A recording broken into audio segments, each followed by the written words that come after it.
আজকে আমরা শিখব আল্লাহর সাথে কিভাবে কথা বলতে হয়। হ্যাঁ, আপনি ঠিক শুনেছেন। এটা শুধু একটি বিষয় না, এটা আপনার জীবনের মোড় ঘুরিয়ে দিতে পারে।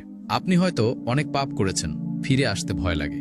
আপনার ভিতরে যদি একটু আশা থাকে, তাহলে বলবো এই ভিডিওটা আপনি মিস করেন না। কারণ এই ভিডিওতে আপনি জানবেন আপনি কিভাবে নিজের ভাষায় আল্লাহর সাথে কথা বলবেন, কিভাবে ছোট্ট একটা দোয়া আপনার আখিরাত বদলে দিতে পারে। এই ভিডিওটা আপনার ও আল্লাহর মাঝে একটা নতুন দরজা খুলে দিতে পারে। একবার মন দিয়ে শুরু থেকে শেষ পর্যন্ত দেখে ফেলেন ভাই, হয়তো আজই হবে আপনার ফিরে আসার দিন।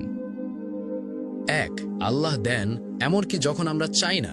চলুন আমরা ফিরে যাই আমাদের আদি পিতা আদম আলাইহিসসালামের কাছে। আল্লাহ সুবহানাহু ওয়া তাআলা আদম আলাইহিসসালামকে সৃষ্টি করলেন। তারপর তিনি আদম আলাইহিসসালামকে জান্নাতে জায়গা দিলেন, খাবার দিলেন, পোশাক দিলেন, একজন সঙ্গী দিলেন, হাওয়া আলাইহিসসালাম।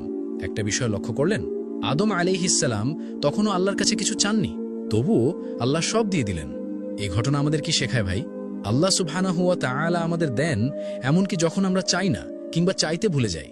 আপনি কি কখনো ভেবেছেন আজ আপনি যে নিঃশ্বাস নিচ্ছেন, আপনার হাত পা ঠিকঠাক কাজ করছে, আপনার ঘরে খাবার আছে, আপনি আজ বেঁচে আছেন, এই সবই আল্লাহ সুবহানাহু ওয়া তাআলা দিচ্ছেন, আপনি চাইলেও না চাইলেও। কারণ আল্লাহ সুবহানাহু ওয়া তাআলা হচ্ছেন আর রহমান, অশেষ দয়ালু, আর রাজ্জাক, যিনি রিজিক দান করেন।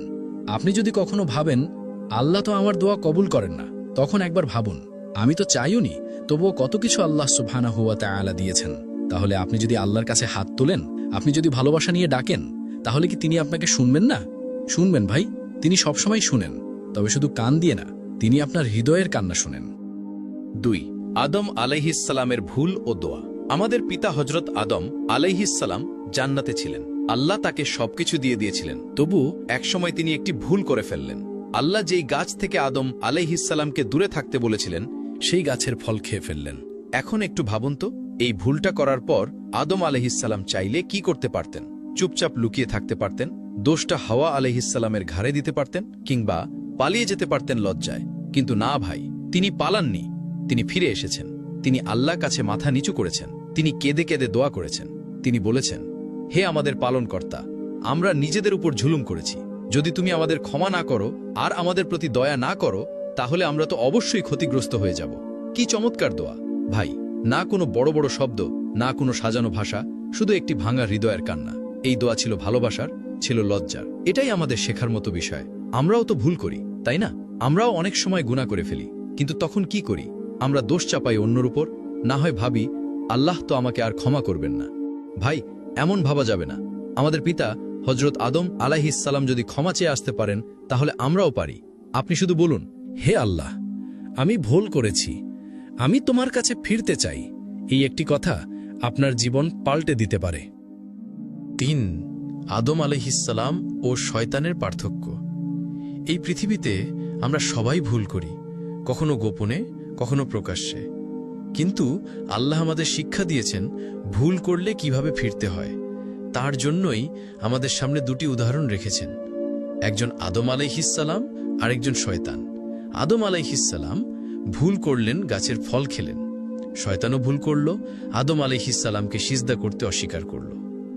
দুইজনে ভুল করেছে, কিন্তু পার্থক্যটা ছিল তাদের মনোভাব আর প্রতিক্রিয়ায়। আদম আলাইহিসসালাম বললেন, হে আল্লাহ, আমি ভুল করেছি, আমি তোমার দয়া চাই, আমাকে ক্ষমা করে দাও। কিন্তু শয়তান বলল, আমি তো তার চেয়ে ভালো। এখানেই পার্থক্য। একজন বিনয়ী আর একজন গর্বিত। একজন দোষ নিজের কাঁধে নিল আর একজন অস্বীকার করল। একজন ফিরে এলো আল্লাহর কাছে, আরেকজন চিরকালের জন্য দূরে চলে গেল। ভাই ও বোনেরা, আমরা কার মতো হতে চাই? আদম আলাইহিসসালামের মতো নাকি শয়তানের মতো? যখনই আমাদের দ্বারা গুনাহ হয়ে যাবে, তখনই আমরা এই দোয়াটি বেশি বেশি করতে পারি, হে আল্লাহ, আমি ভুল করেছি, কিন্তু আমি তোমারই বান্দা, আমাকে মাফ করে দাও। এই কথাটা আল্লাহ সবচেয়ে বেশি ভালোবাসেন, কারণ তিনি তো গফফার, যিনি বারবার ক্ষমা করেন। ৪. দোয়া আসলে কি? আমরা অনেক সময় দোয়াকে ভুলভাবে বুঝি। অনেকে ভাবে দোয়া মানেই আল্লাহর কাছে কিছু চাওয়া। হে আল্লাহ, চাকরি দাও। হে আল্লাহ, পরীক্ষায় পাশ করিয়ে দাও। হে আল্লাহ, বিপদ থেকে বাঁচাও। হ্যাঁ, এগুলো ঠিক আছে, কিন্তু দোয়া কি শুধু চাওয়ার নাম? না ভাই, দোয়া শুধু চাওয়ার নাম না। দোয়া মানে আল্লাহর সাথে কথা বলা। দোয়া মানে আপনি বিশ্বাস করেন যে আল্লাহ আপনাকে শুনছেন। আপনি জানেন আপনার সব দরকার পূরণ করার ক্ষমতা শুধু তারই আছে। আপনি নির্ভর করছেন তার ওপর, অন্য কারো উপর না। ভাই, দোয়া মানে এই নয় যে আপনি শুধু কিছু পেতে চাইছেন। দোয়া মানে আপনি আপনার রবের কাছে ফিরছেন। আপনি যদি একটুও কান্না ভেজা হৃদয়ে বলেন, হে আল্লাহ, আমি জানি তুমি আছো, আমি শুধু তোমার সাহায্য চাই, তাহলে এই ছোট্ট কথাটাও আল্লাহর কাছে অনেক বড় দোয়া হয়ে যায়।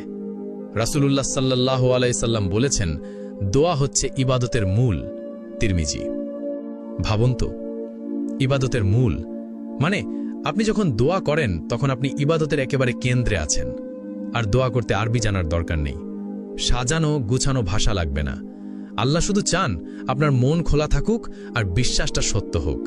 তাই ভাই, আপনি যদি কষ্টে থাকেন, আপনি যদি বেকার থাকেন, আপনি যদি ভাঙা মন নিয়ে বসে থাকেন, তবুও আল্লাহর সাথে কথা বলেন। বলুন, হে আল্লাহ, আমি অসহায়, আমি তোমাকে ছাড়া আর কারো কাছে যাব না। এই কথাটি হতে পারে আপনার জীবনের মোড় ঘুরিয়ে দেওয়ার প্রথম ধাপ। 5. কিভাবে আল্লাহর সাথে কথা বলবো? ভাই ও বোনেরা, এই পর্যন্ত এসে হয়তো আপনি মনে করছেন, আচ্ছা, আমি আল্লাহর সাথে কথা বলতে চাই, কিন্তু কিভাবে?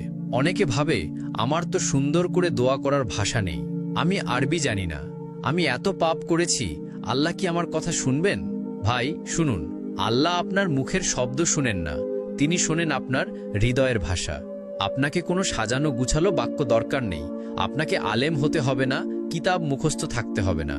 তাহলে কিভাবে শুরু করবেন? খুবই সহজ।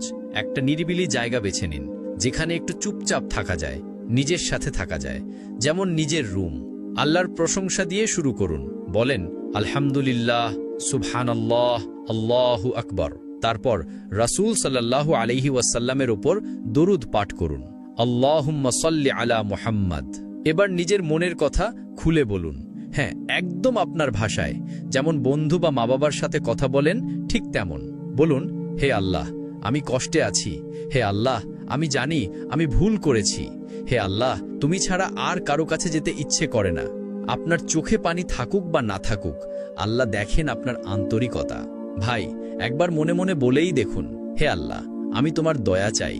এই একটি বাক্য আপনার হৃদয় বদলে দিতে পারে, কারণ আল্লাহ বলেন, আমি কাছেই আছি, আপনাকে শুধু ডাকতে হবে, বাকি পথটা আল্লাহ নিজেই আপনাকে নিয়ে যাবেন।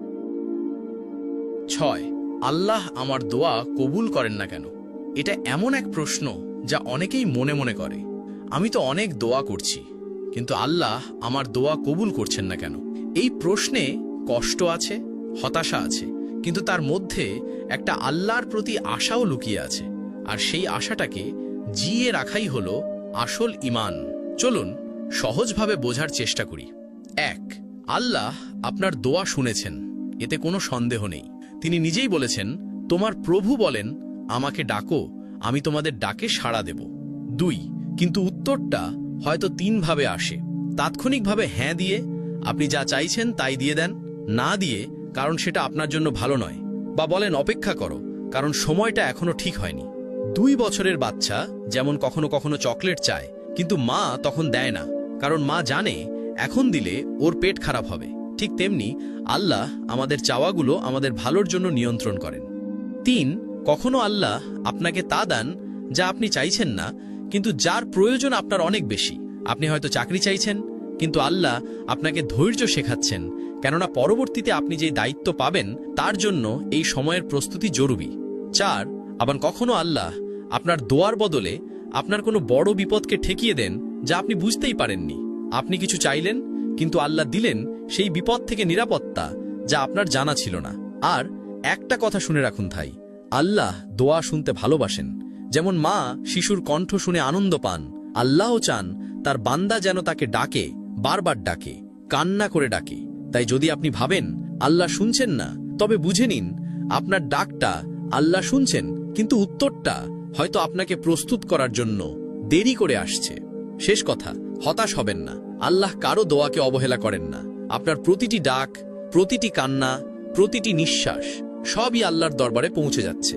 শুধু একটুকু ধৈর্য ধরুন, বিশ্বাস রাখুন আর ডেকে যান, কারণ আল্লাহ কখনো কাউকে খালি হাতে ফিরিয়ে দেন না। 7 আল্লাহর কাছে কি চাইব? ভাই ও বোনেরা, আল্লাহ আমাদের বলেছেন, আমাকে ডাকো, আমি তোমাদের ডাকে সাড়া দেব। তাহলে প্রশ্ন হলো, আমরা কি চাইব আল্লাহর কাছে?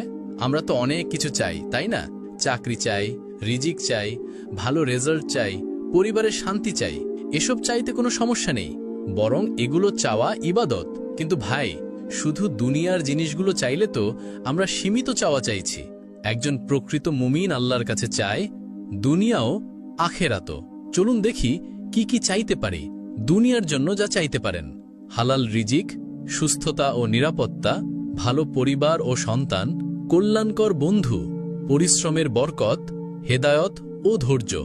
আখিরাতের জন্য যা চাইতে পারেন: ক্ষমা, অর্থাৎ হে আল্লাহ, আমাকে তুমি মাফ করে দাও, হেদায়ত, যেন আমি তোমার পথেই চলি, জাহান্নাম থেকে মুক্তি, জান্নাত, এবং শুধু জান্নাত না, চাইবেন জান্নাতুল ফেরদাউস, সবচেয়ে উঁচু স্থান, এবং নবীজি সাল্লাল্লাহু আলাইহি ওয়াসাল্লামের সঙ্গে একসাথে থাকার সুযোগ।